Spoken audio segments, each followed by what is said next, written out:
The ballroom fell silent as Olivia's voice cracked with emotion. Before we continue celebrating, there's something everyone should know. She turned toward her father, Jack, whose face had gone pale. Dad, I found the medical bills. For 12 years, you've been anonymously paying for Mom's treatments while letting her believe you despised each other. As gasps echoed through the room, Jack and Sarah locked eyes for the first time in years, decades of pretended hatred crumbling in an instant. Sometimes the greatest love stories aren't about romance, but about sacrifice no one was ever meant to discover. If this story of hidden compassion touched your heart, please hit that like button and subscribe for more real-life stories that remind us what family truly means, even when it's complicated. Jack Anderson straightened his bow tie, his calloused hands betraying a slight tremor. At 62, the retired firefighter had faced burning buildings and saved countless lives, but nothing terrified him more than the next few hours.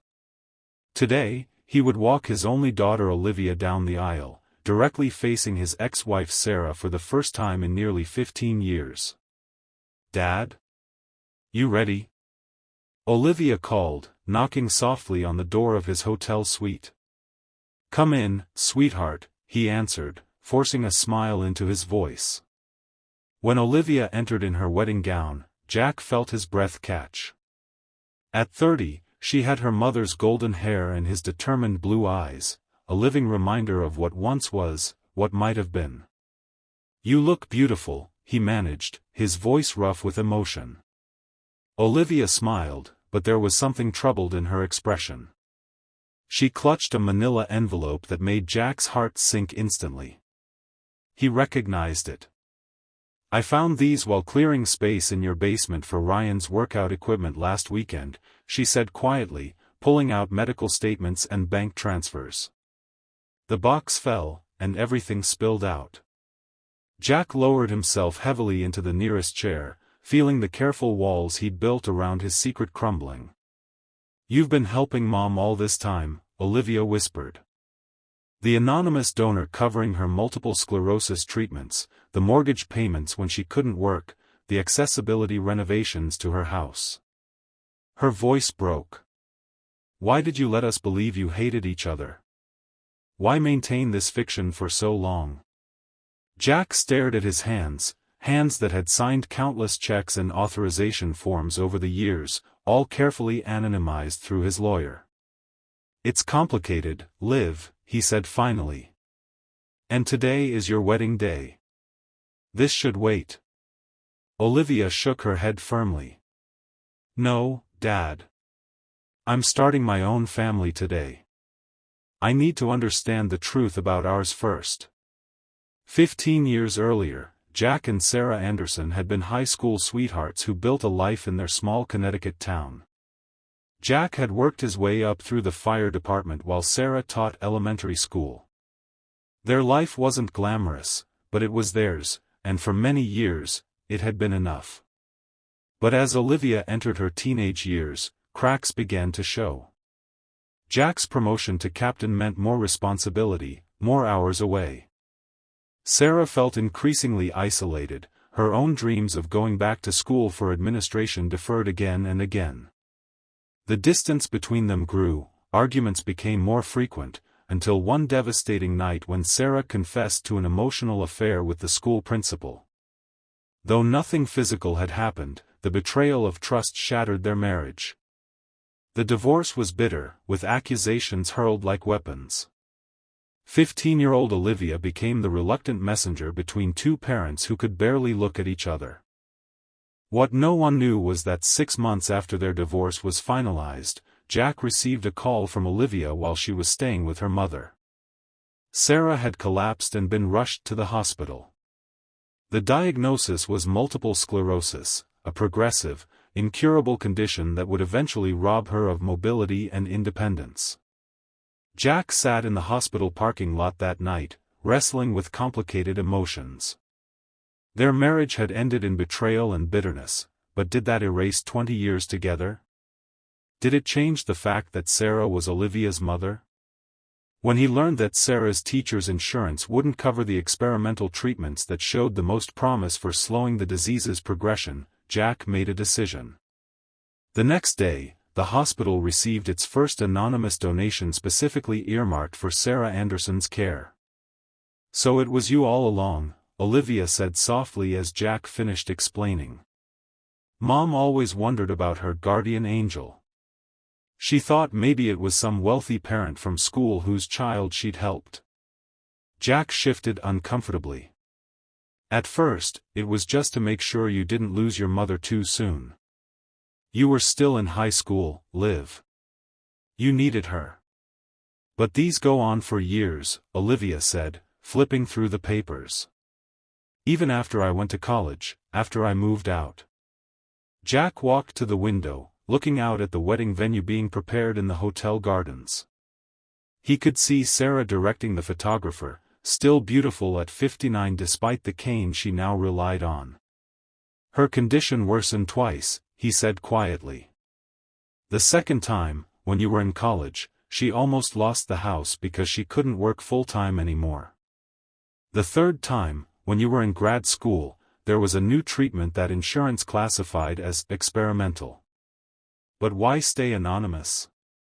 Why let us both think you couldn't stand each other?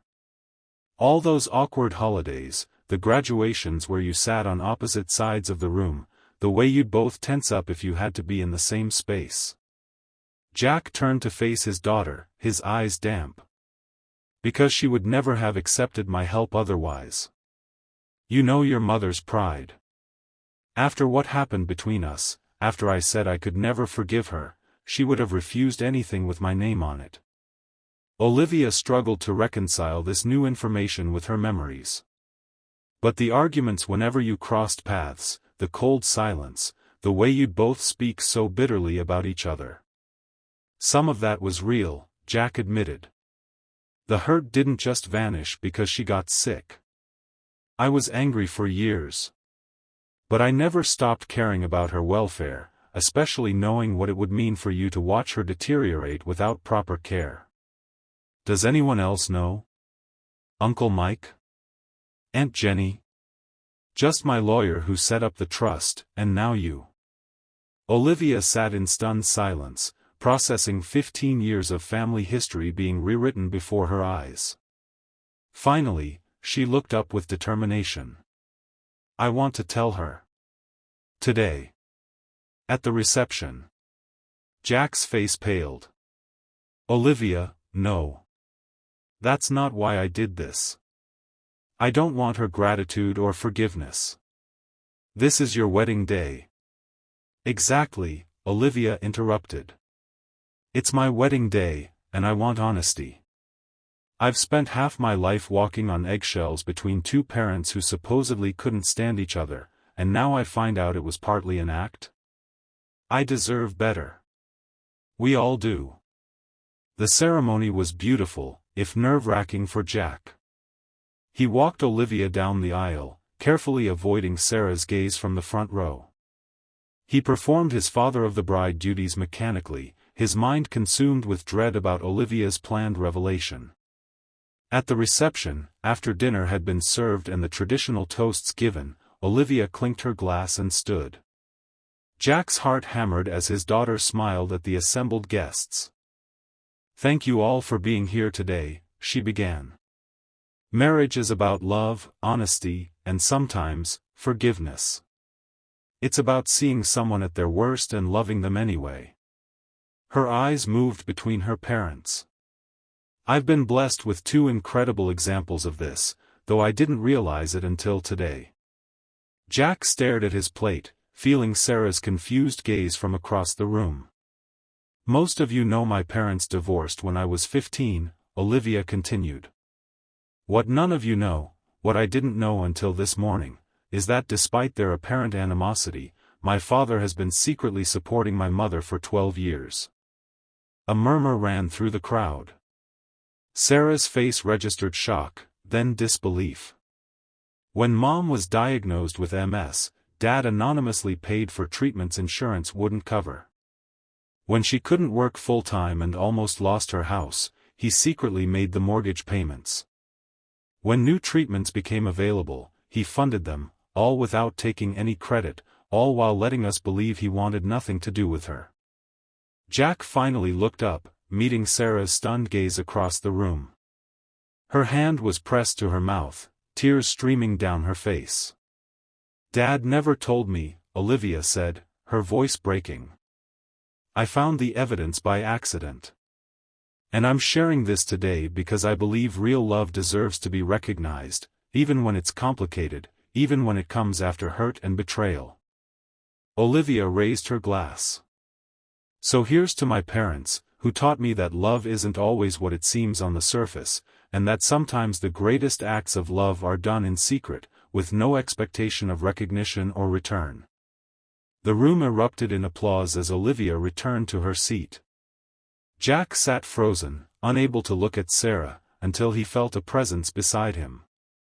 He looked up to find his ex-wife standing there, leaning on her cane, her face a complex mixture of emotions.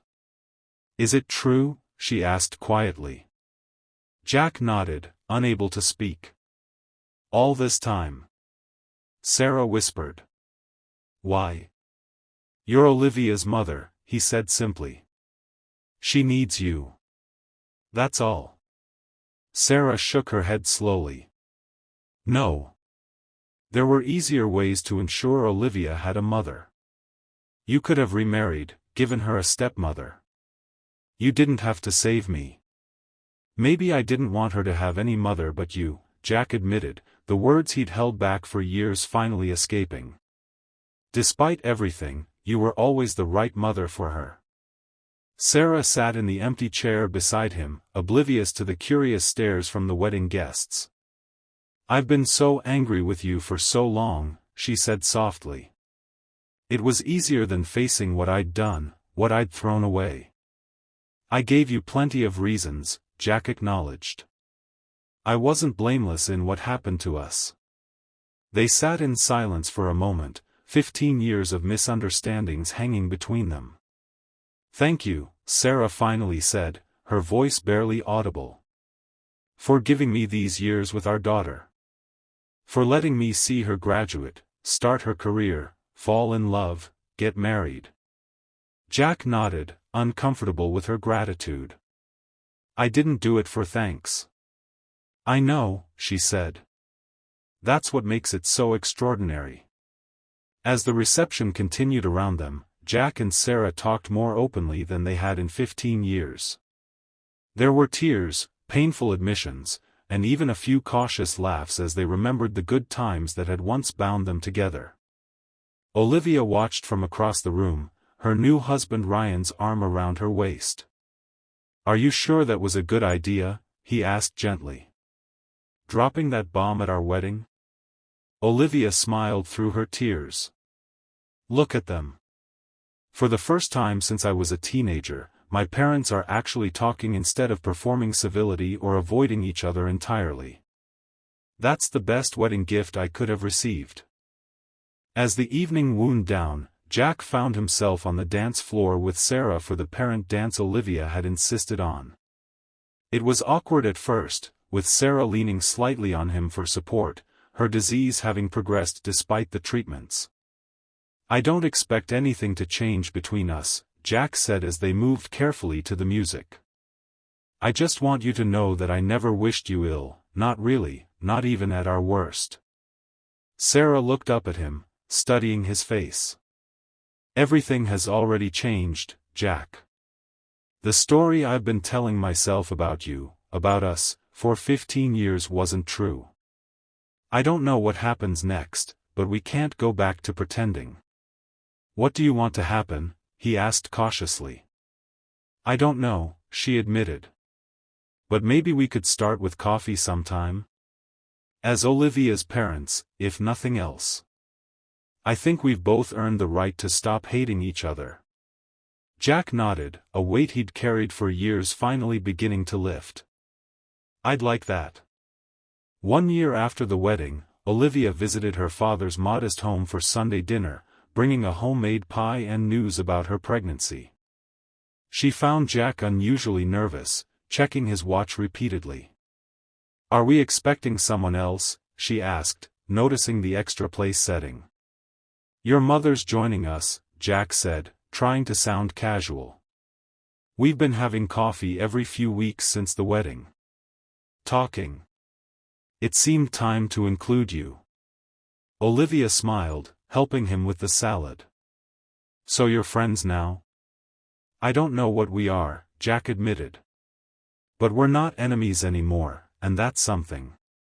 When Sarah arrived, Olivia observed the careful dance between her parents, not romantic, but respectful, occasionally even warm.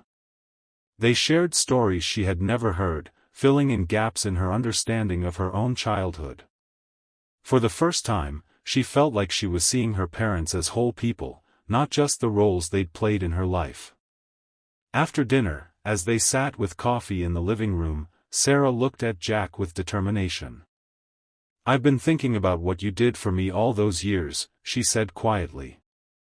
"Not just the financial help, but the way you kept it secret, expecting nothing in return." Jack looked uncomfortable. "It wasn't entirely selfless. I did it for Olivia too." "I know. But it was still extraordinary." Sarah took a deep breath. "I've decided to start a support foundation for teachers diagnosed with chronic illnesses. I'd like to name it after you." Jack shook his head immediately. "No. That's not necessary." "It's not about necessity," Sarah insisted. "It's about legacy. About turning our story into something that helps others." Olivia watched her father struggle with the offer, his lifelong aversion to recognition warring with the genuine good such a foundation could do. "What if we named it after both of you?" Olivia suggested. "The Anderson Family Foundation." A testament to the fact that family can transcend divorce, betrayal, even years of misunderstanding. Her parents looked at each other, something unspoken passing between them. "I could live with that," Jack finally said. Sarah smiled. "So could I." As they continued talking about the foundation, Olivia placed a hand on her still flat stomach, thinking about the child who would be born into this complicated, imperfect, but healing family. The broken family narrative she'd carried for half her life was being rewritten, not into a fairy tale reconciliation, but into something perhaps more valuable, a story of flawed people finding their way back to compassion after years of pain. 3 years later, Olivia stood at a podium at the first annual fundraising gala for the Anderson Family Foundation, her 2-year-old daughter Emma playing nearby with both her grandparents. "When I discovered my father's secret 3 years ago, I thought I was uncovering the end of a story," she told the assembled donors. "Instead, it was the beginning of a new chapter for our family. My parents have taught me that love isn't always what we expect it to be. Sometimes it's loud and obvious, but sometimes it's quiet, anonymous, asking nothing in return." She looked at her father, who had never sought recognition for his actions, and her mother, whose disease had stabilized with continued treatment. "The foundation we celebrate tonight isn't just about financial assistance for educators facing health crises. It's about the recognition that family bonds can survive even the deepest wounds. It's about the power of forgiveness, not the kind that erases the past, but the kind that allows us to build something new from its ashes." As applause filled the room, Olivia watched her parents exchange a small smile as they both helped Emma build a tower with the crayons and paper they'd brought to keep her occupied. They weren't the same people who had fallen in love in high school, nor were they the bitter exes who had fought through her teenage years. They had become something else entirely, 2 people who had seen the worst in each other and found a way back to seeing the best. In the end, Jack's secret help hadn't just saved Sarah's health, it had ultimately healed their family in ways none of them could have imagined.